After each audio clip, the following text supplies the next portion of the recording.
अपने एनसीईआरटी की सीरीज़ में हम अध्याय 3 को देखेंगे और आपको पता है कि अध्याय 1 और अध्याय 2 कंप्लीट हो चुका है। तो जाके आप इसको देख लीजिए जिससे आपकी समझ अच्छी बने और आपको अध्याय 3 अच्छे समझ में आए। ठीक है, तो अध्याय 3 में हम देख रहे हैं आरंभिक नगर, आरंभिक नगरों की उत्पत्ति कैसे हुई। तो सबसे पहले ये दो बालक आप देख रहे हैं, इन दोनों के मन के विचार को देखते हैं। पुराने भवनों का संरक्षण के बारे में जसपाल और हरप्रीत अपने घर के पास गली में क्रिकेट खेल रहे थे। उन्होंने देखा कि कुछ लोग उस खंडहर घर की तारीफ कर रहे थे जिसे गली के बच्चे भुतहा घर कहा करते थे। एक ने कहा, इसकी वास्तुकला को देखो, क्या आपने कहीं लकड़ी पर इतना सुंदर नक्काशी देखी है? दूसरी महिला ने कहा, हमें मंत्री जी को पत्र लिखकर कहना चाहिए कि वह इस खूबसूरत घर को सुरक्षित रखने के लिए इसकी मरम्मत कराने की व्यवस्था करें। यह सब सुनकर जसपाल और हरप्रीत सोचने लगे कि इस पुराने खंडहर से लोगों का इतना लगाव क्यों हो सकता है। ठीक है, तो इनके सोच पे डिपेंडेंसी थी कि जो पुराना घर है वो इतना सुंदर है और लोगों का लगाव उस पर कैसे है। तो सबसे पहले देखते हैं आरंभिक नगर जो आए थे वो हड़प्पा संस्कृति में आए थे। हड़प्पा जो है वो आप देख लेना रावी नदी के किनारे है। कौन सी नदी के किनारे है? रावी नदी के किनारे हड़प्पा है और इसकी खोज दयाराम साहनी ने 1921 में की थी। ठीक है, तो हड़प्पा की कहानी देखते हैं। अक्सर पुरानी इमारत अपनी कहानी बताती हैं। लगभग 150 साल पहले जब पंजाब में पहली बार रेलवे लाइनें बिछाई जा रही थीं तो इस काम में जुटे इंजीनियरों को अचानक हड़प्पा पुरस्थल मिला जो आधुनिक पाकिस्तान में है। उन्होंने सोचा कि यह ऐसा खंडहर है जहां से अच्छी ईंटें मिलेंगी। यह सोचकर वे हड़प्पा के खंडहरों से हजारों ईंटें उखाड़ ले गए जिससे उन्होंने रेलवे लाइनें बिछाईं। इससे कई इमारतें पूरी तरह नष्ट हो गईं। मतलब आज से 150 साल पहले, कहा जाता है 1853 के आसपास, क्या हुआ था कि हड़प्पा सब की खुदाई हुई थी। इस जगह की खुदाई हुई और ईंटें निकली, लेकिन वहाँ के लोग समझ नहीं पाए कि ईंटें कैसी हैं। तो उन्होंने उस ईंटों का क्या किया, रेलवे लाइन बिछा दी। उसके बाद 80 साल पहले पुरातत्वविदों ने इस स्थल को ढूंढा और जब पता चला कि यह खंडहर उपमहाद्वीप के सबसे पुराने शहरों में से एक है। चूंकि इस नगर की खोज सबसे पहले हुई थी, इसलिए बाद में मिलने वाले इस तरह के सभी पुरास्थलों में जो इमारतें, जो चीज़ें मिली, उन्हें हड़प्पा सभ्यता की इमारत कहा गया। सबसे पहले हड़प्पा मिला, इसलिए इसका नाम ही हड़प्पा सभ्यता पड़ गया। इन शहरों का निर्माण लगभग 4700 साल पहले हुआ। 4700 साल पहले का मतलब क्या आप निकाल सकते हैं? 2700 ईसा पूर्व से निकाल सकते हैं। ठीक है,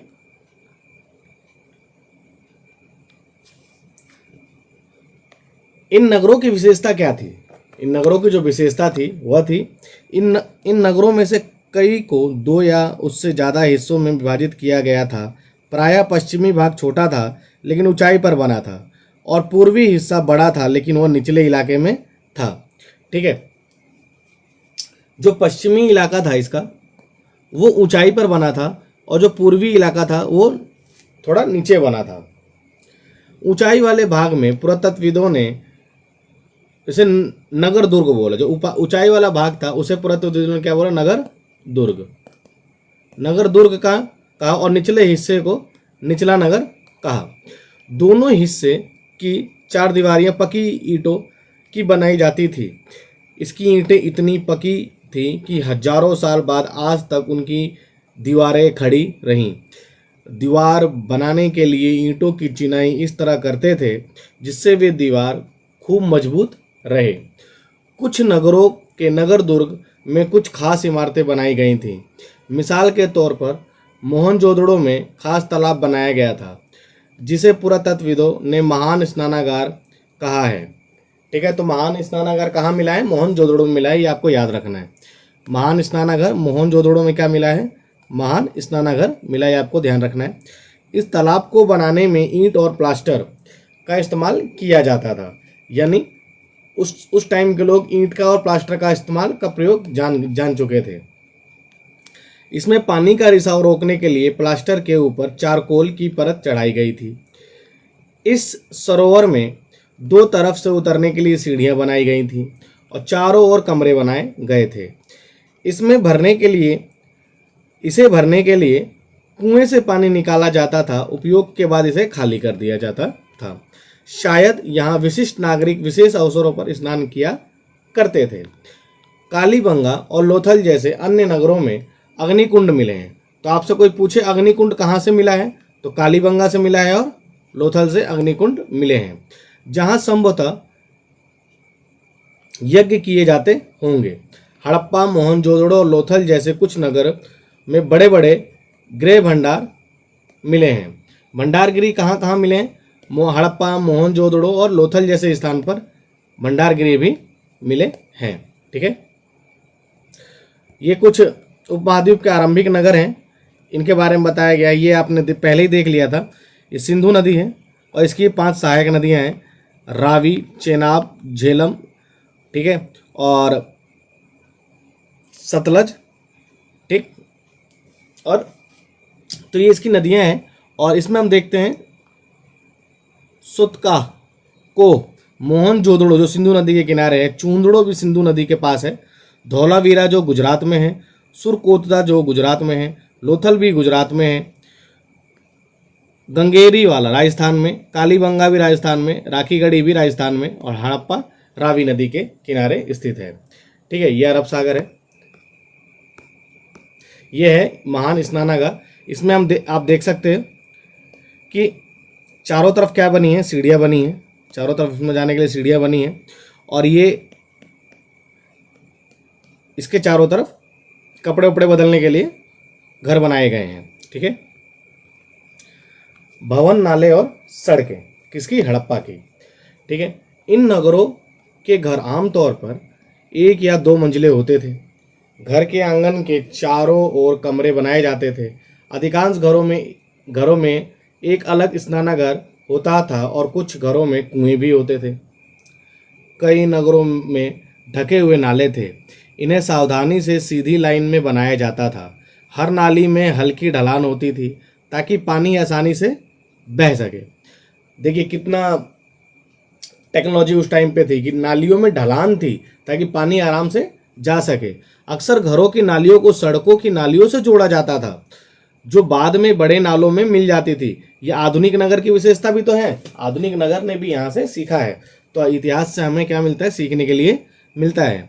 नालों के ढके होने के कारण इसमें जगह जगह पर मेन होल बनाए जाते थे, जिसको आज के डेट में हम सीवर कहते हैं, जिनके जरिए इनकी देखभाल और सफाई की जाती थी। घर, नाले और सड़कों का निर्माण योजनाबद्ध तरीके से एक साथ ही किया जाता था ताकि वहाँ स्वच्छता बनी रहे।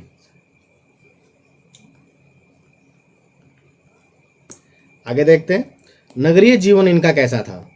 इनका नगरीय जीवन कैसा था? हड़प्पा के नगरों में बड़ी हलचल रहा करती थी होगी। हड़प्पा के नगरों में बहुत ज़्यादा हलचल रहा करती होगी।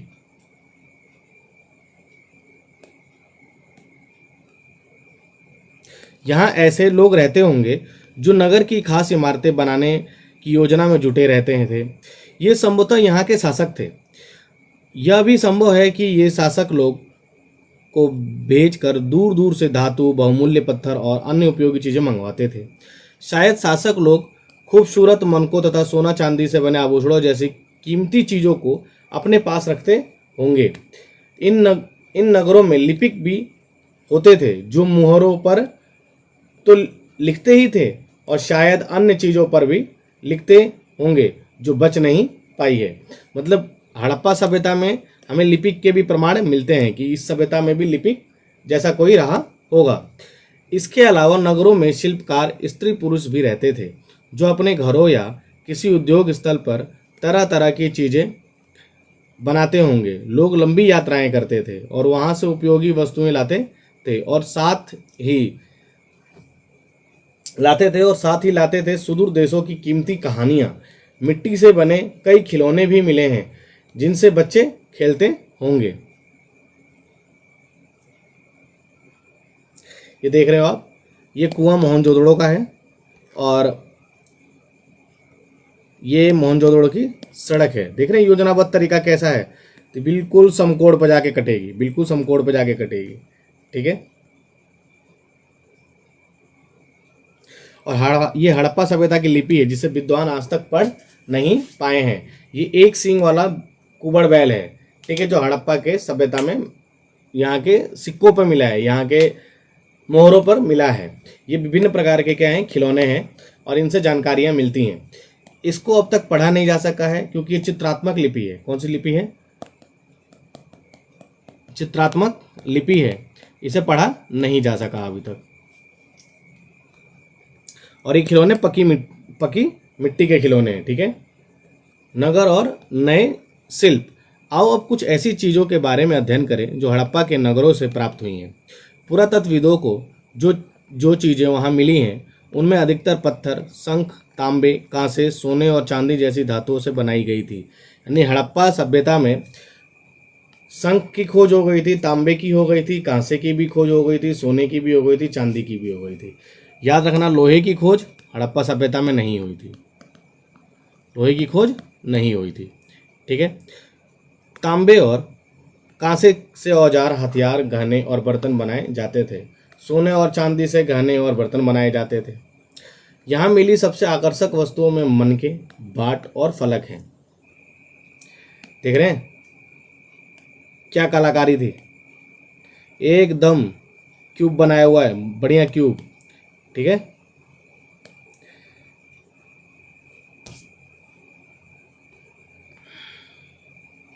ये देखिए मनके बनाए जाते थे। कितने अच्छे डिजाइन है। उस टाइम के लोगों में क्या टेक्नोलॉजी थी कि मनके बनाते थे अलग अलग चीज़ों को मिला के। हड़प्पा सभ्यता के लोग पत्थर की मोहरें भी बनाते थे। इस आयताकार मोहरों पर सामान्यतः जानवरों के चित्र मिलते हैं। हड़प्पा सभ्यता के लोग काले रंग से डिजाइन किए हुए खूबसूरत लाल मिट्टी के बर्तन बनाते थे। ये क्वेश्चन कई बार पूछा गया है कि हड़प्पा सभ्यता ने मिट्टी के बर्तनों में किस रंग का प्रयोग किया है, तो काले रंग का प्रयोग किया है। संभवतः 7000 साल पहले मेहरगढ़ में कपास की खेती होती थी। जो आपको पहले हमने पहला अध्याय पढ़ाया था उसमें मेहरगढ़ आपको दिखाया था, हमने उत्तर पश्चिम में मेहरगढ़ दिखाया था। यहाँ सबसे पहले कपास की खेती हुई थी 7000 साल पहले। मोहनजोदड़ो से कपड़े के टुकड़ों के अवशेष, चांदी के एक फूलदान के ढक्कन तथा कुछ अन्य तांबे की वस्तुओं से चिपके हुए मिले हैं। मोहनजोदड़ो से क्या क्या मिला है? कपड़े के टुकड़ों के अवशेष मिले हैं, चांदी की एक फूलदान मिली है के ढक्कन तथा कुछ तांबे की वस्तुएं प्राप्त हुई हैं मोहनजोदड़ो से। पकी मिट्टी तथा फेंस से बनी तकलियां सूत कताई का संकेत देती हैं। इनमें से अधिकांश वस्तुओं का निर्माण विशेषज्ञों ने किया था। विशेषज्ञ उसे कहते हैं जो किसी खास चीज को बनाने के लिए खास परीक्षण लेता है, जैसे पत्थर तराशना, मनके चमकाना या फिर मोहरों पर पिचकारी करना आदि। ठीक है। पृष्ठ नंबर 28 देखते हैं। देखिए, ये देख रहे हैं दाढ़ी वाले बाबा, इनका एक हाथ में कटा हुआ है और ये कितनी अच्छी इनने चादर ले रखी है, डिजाइन से बनी हुई। और क्या कलाकारी थी दाढ़ी बनाने की, देखिए। मूर्ति का चेहरा कितने आकर्षक ढंग से बनाया गया है, अभी दिखाया था आपको, और उसकी दाढ़ी कितनी अच्छी तरह दर्शाई गई है। यह किसी विशेषज्ञ मूर्तिकार का ही काम हो सकता है। हर व्यक्ति विशेषज्ञ नहीं हो सकता था। हमें यह पता नहीं कि क्या सिर्फ पुरुष ही ऐसे कामों में परीक्षण हासिल करते थे या फिर केवल महिलाएं ही। शायद कुछ महिलाएं और पुरुष दोनों ही इस काम में दक्ष थे। फेयंस, ये फेयंस से बना है। किससे बना है? फेयंस से। पत्थर और शंख प्राकृतिक तौर पर पाए जाते हैं, लेकिन फेयंस को कृत्रिम रूप से बनाया जाता था। बालू या प्लास्टिक पत्थरों के चूर्ण को गोंद में मिलाकर उनसे वस्तुएं बनाई जाती थीं। उसके बाद उन वस्तुओं पर एक चिकनी परत चढ़ाई जाती थी। इस चिकनी परत के रंग प्रायः नीले या हल्के समुद्री हरे होते थे। फेयंस से मनके, चूड़ियाँ, बाले और छोटे बर्तन बनाए जाते थे। ठीक। कच्चे माल की खोज। हड़प्पा सभ्यता में कच्चे माल की खोज। कच्चा माल उन पदार्थों को कहते हैं जो प्रायः प्राकृतिक रूप से मिलते हैं, या फिर किसान या पशुपालक उनका उत्पादन करते हैं, जैसे लकड़ी या धातुओं के अयस्क प्राकृतिक रूप से उपलब्ध कच्चे माल हैं। इनमें फिर कई तरह की चीज़ें बनाई जाती हैं। मिसाल के तौर पर किसान द्वारा पैदा किए गए कपास को कच्चा माल कहते हैं, जिससे बाद में कताई बुनाई करके कपड़ा तैयार किया जाता है। हड़प्पा में लोगों को कई चीज़ें वहीं मिलती थीं, लेकिन तांबा, लोहा, सोना, चांदी और बहुमूल्य पत्थर जैसे पदार्थों के लिए दूर दूर से आयात करते थे। यानी ये लोग आयात पे भी निर्भर थे, आयात पे भी क्या थे, निर्भर थे। हड़प्पा के लोग तांबे का आयात संभवतः आज के राजस्थान से करते थे। यानी तांबे का आयात कहाँ से करते थे, राजस्थान से करते थे। यहाँ तक कि पश्चिम एशियाई देश ओमान से भी तांबे का आयात किया जाता था। एक देश और है, पश्चिम एशियाई देश है ओमान, यहाँ से भी क्या किया, तांबे का आयात किया जाता था। और एक आयात कहाँ से किया जाता था, राजस्थान से किया जाता था। कांसा बनाने के लिए तांबे के साथ मिलाई जाने वाली धातु टीन का आयात आधुनिक ईरान और अफगानिस्तान से किया जाता था। यानी अगर पूछा जाए टीन का आयात हड़प्पा सभ्यता में कहाँ से होता था, तो आधुनिक ईरान और अफगानिस्तान से टीन का आयात किया जाता था। सोने का आयात आधुनिक कर्नाटक और बहुमूल्य पत्थर का आयात गुजरात, ईरान और अफगानिस्तान से किया जाता था। सोने का आयात कहाँ से हो रहा है, सोने का आयात आधुनिक कर्नाटक से, और बहुमूल्य पत्थर का आयात कहाँ से, गुजरात, ईरान और अफगानिस्तान से, गुजरात, ईरान और अफगानिस्तान से। नगरों में रहने वालों के लिए भोजन, नगरों में रहने वाले के लिए भोजन।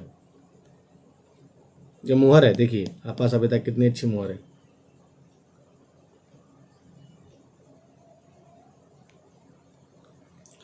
लोग नगरों के अलावा गांव में भी रहते थे। वे अनाज उगाते थे और जानवर पालते थे। किसान और चरवाहे ही शायद शहरों में रहने वाले शासक, लेखकों और दस्तकारों को खाने का सामान देते थे। पौधों के अवशेषों से पता चलता है कि हड़प्पा के लोग गेहूं, जौ, दाल, मटर, धान, तिल और सरसों उगाते थे। क्या क्या उगाते थे, गेहूं उगाते थे, जौ, दालें, मटर, धान, तिल और सरसों उगाते थे। जमीन की जुताई के लिए हल का प्रयोग एक नई बात थी। हड़प्पा काल के हल तो नहीं बच पाए क्योंकि वे प्रायः लकड़ी से बनाए जाते थे, लेकिन हल के आकार के खिलौने मिले हैं। इस क्षेत्र में बारिश कम होती है, इसलिए सिंचाई के लिए लोगों ने कुछ तरीके अपनाए होंगे। संभवतः पानी का संचय किया जाता होगा। जरूरत पड़ने पर उससे फसलों की सिंचाई की जाती होगी। ये देख रहे हो, आज से कितने साल पहले की बात बता रहा हूँ, 2700 ईसा पूर्व की पहले की बात है। ये सिंचाई की व्यवस्था कर ली थी इन्होंने। हड़प्पा के लोग गाय, भैंस, भेड़ और बकरियां पालते थे। बस्तियों के आसपास तालाब और चारागाह होते थे, लेकिन सूखे महीने में मवेशी झुंडों में चारा पानी की तलाश में दूर दूर तक ले जाया जाता था। वे बेर जैसे फलों की इकट्ठा करते थे, मछलियां पकड़ते थे और हिरण जैसे जानवरों का शिकार करते थे। गुजरात में हड़प्पा कालीन नगरों का सूक्ष्म परीक्षण करना है। गुजरात के कच्छ के इलाके में खादिर बेत के किनारे धौलावीरा नगर बसा था। अब बात किसके बारे में की जा रही है, धौलावीरा के बारे में। वहाँ साफ पानी मिलता था और जमीन उपजाऊ थी। जहाँ हड़प्पा सभ्यता के कई नगर दो भागों में विभक्त थे, वहीं धौलावीरा नगर को 3 भागों में बांटा गया था। धौलावीरा कितने भागों में बटा था, 3 भागों में बटा हुआ था धौलावीरा। ठीक है, यूपीएससी ने क्वेश्चन पूछा हुआ है और धौलावीरा पे यूपीएससी ने भी क्वेश्चन पूछा हुआ है। इसके हर हिस्से के चारों ओर पत्थर की ऊंची ऊंची दीवारें बनाई गई थी। इसके अंदर जाने के लिए बड़े बड़े प्रवेश द्वार थे। इस नगर में एक खुला मैदान भी था जहां सार्वजनिक कार्यक्रम आयोजित किए जाते थे। यहाँ मिले कुछ अवशेषों से हड़प्पा लिपि के बड़े बड़े अक्षरों के पत्थरों में खुदा पाया गया है। इन अभिलेखों को संभवतः लकड़ी में जड़ा गया था। यह एक अनोखा अवशेष है क्योंकि आमतौर पर हड़प्पा के लेख मुहर जैसी छोटी वस्तुओं पर पाए जाते थे। यानी बड़े बड़े लेख भी कहाँ से पाए गए हैं, धौलावीरा से पाए गए हैं। बड़े बड़े अक्षरों के भी कहाँ से पाए गए हैं, धौलावीरा से। गुजरात की खंबात की खाड़ी में मिलने वाली साबरमती एक उपनदी के किनारे बसा लोथल। अब बात किसके बारे में हो रही है, लोथल, लोथल के बारे में बात हो रही है। नगर ऐसे स्थान पर था जहाँ कीमती पत्थर जैसा कच्चा माल आसानी से मिल जाता था। यहाँ पत्थरों, शंखों और धातुओं से बनाई गई चीज़ों की एक महत्वपूर्ण केंद्र था। ठीक है, इस नगर में एक भंडार गृह भी था। ऊपर देख लिया है कि इसमें भंडार गृह भी मिला है। इस भंडार गृह से कई मोहरे और मुद्रांकन या मुहरबंदी गीली मिट्टी पर दबने से बनी उनकी छाप से मिले हैं। लोथल का बंदरगाह। यह लोथल एक बंदरगाह शहर था। क्या था? हड़प्पा सभ्यता के लिए एक बंदरगाह शहर था। यह बड़ा तालाब लोथल का बंदरगाह रहा होगा। ये वाला, ये जो तालाब है लोथल का बंदरगाह रहा होगा, जहाँ समुद्र के रास्ते पानी आने वाली नावें रुकती थी। संभवतः यहाँ पर माल चढ़ाया उतारा जाता होगा। ये लोथल का बंदरगाह है। यहाँ पर एक इमारत मिली है जहाँ संभवतः मनके बनाने का काम होता था। यानी लोथल में किसका क्या बनाने का काम होता था? मनके बनाने का काम भी होता था। पत्थर के टुकड़ों, अनबधे मनके, मनके बनाने वाले उपकरण और तैयार मनके भी यहाँ मिले हैं। मुद्रा मुहर और मुद्रांकन मुहर बंदी ये है। मोहरों का प्रयोग सामान से उतरने पर डिब्बों या थैलियों को चिन्हित करने के लिए लगाया जाता होगा। सामान के ऊपर लगा दिया मोहर ताकि लोग वो कहीं जाए और बीच में खुले ना। अगर खुले तो पता चल जाए कि किसी ने उसको खोला है। तो मोहरों का प्रयोग ऐसे होता था, जिन्हें एक जगह से दूसरी जगह भेजा जाता था। थैले को बंद करने के बाद उसके मुहानों पर गीली मिट्टी पोत कर मुहर लगाई जाती थी। मुहर की छाप को मुहरबंदी कहते हैं। मुहर की छाप को क्या कहते हैं? मुहरबंदी कहते हैं। अगर यह छाप टूटी हुई नहीं होती थी तो यह साबित हो जाता था कि सामान के साथ छेड़छाड़ नहीं हुआ है। और अगर ये मुहर टूट गई तो इसका मतलब सामान के साथ छेड़छाड़ हुआ है। ठीक है, टेक्नोलॉजी कितनी अच्छी थी उस टाइम की, आप देख सकते हैं। सभ्यता के अंत का रहस्य। सभ्यता का अंत कैसे हुआ? लगभग 3900 साल पहले एक बड़ा बदलाव देखने को मिलता है। अचानक लोगों ने इन नगरों को छोड़ दिया। लेखन, मुहर और बाटों का प्रयोग बंद हो गया। दूर दूर से कच्चे माल का आयात काफ़ी कम हो गया। मोहनजोदड़ो में सड़कों पर कचरे के ढेर बनने लगे। जल निकास प्रणाली नष्ट हो गई और सड़कों पर ही झुग्गीनुमा घर बनाए जाने लगे। यह सब क्यों हुआ? कुछ पता नहीं। कुछ विद्वानों का कहना है कि नदियाँ सूख गई थीं। अन्य का कहना है कि जंगलों का विनाश हो गया था। यानी कुछ कहते हैं कि नदियाँ सूख गई, कुछ कहते हैं कि जंगलों का विनाश हो गया। इसका कारण यह हो सकता है कि ईंट पकाने के लिए ईंधन की जरूरत पड़ती थी। इसके अलावा मवेशियों के बड़े बड़े झुंडों से चारागाह, घास वाले मैदान समाप्त हो गए होंगे। ठीक है, मवेशियों के लिए घास, चारागाह और घास वाले मैदानों की समाप्ति भी इसके लिए कारण बताया गया है। कुछ इलाकों में बाढ़ आ गई होगी। एक कारण क्या है? बाढ़ को बताया गया है। लेकिन इन कारणों से यह स्पष्ट हो पाता है कि सभी नगरों का अंत कैसे हो गया, क्योंकि बाढ़ और नदियों के सूखने का अक्सर कुछ ही इलाकों में हुआ होगा। बाढ़ और नदियाँ कुछ ही इलाकों में सूखी होंगी, हर जगह थोड़ी ना सूख गई होंगी। ऐसा लगता है कि शासकों का नियंत्रण समाप्त हो गया। कुछ लोग मानते हैं कि शासकों का नियंत्रण क्या हो गया? समाप्त हो गया। जो भी हुआ हो, परिवर्तन का असर बिल्कुल साफ दिखाई देता है। आधुनिक पाकिस्तान के सिंध और पंजाब की बस्तियां उजड़ गई थी। कई लोग पूरब और दक्षिण के इलाकों में नई और छोटी बस्तियों में जाकर बस गए। इसके लगभग 1400 साल बाद नए नगरों का विकास हुआ। इसके बारे में हम कब पढ़ेंगे? अध्याय 5 में और अध्याय 8 में पढ़ेंगे। ठीक है, कुछ अन्य तत्व देख लेते हैं। अपने एटलस में मिस्र को देखना है। मिस्र जहाँ से नील नदी बहती है। ठीक है, नील नदी के आसपास के इलाकों को छोड़कर मिस्र का अधिकांश भाग रेगिस्तान है। लगभग 5000 साल पहले मिस्र के शासन करने वाले राजाओं ने सोना, चांदी, हाथी दांत, लकड़ी और हीरे जवाहरात लाने के लिए अपनी सेनाएं दूर दूर तक भेजी। इन्होंने बड़े बड़े मकबरे बनाए जिन्हें पिरामिड के नाम से जाना जाता है। राजाओं के मरने पर उनके शवों को इन्हीं पिरामिड में दफनाकर सुरक्षित रखा जाता था। इन शवों को मम्मी कहा जाता है। उनके शवों के साथ और भी अनेक चीज़ें दफनाई जाती थी। इनमें खाद्यान्न, पेय, वस्त्र, गहने, बर्तन, वाद्य यंत्र, हथियार और जानवर शामिल हैं। कभी कभी शव के साथ उनके सेवक सेविकाओं को दफना दिया जाता था।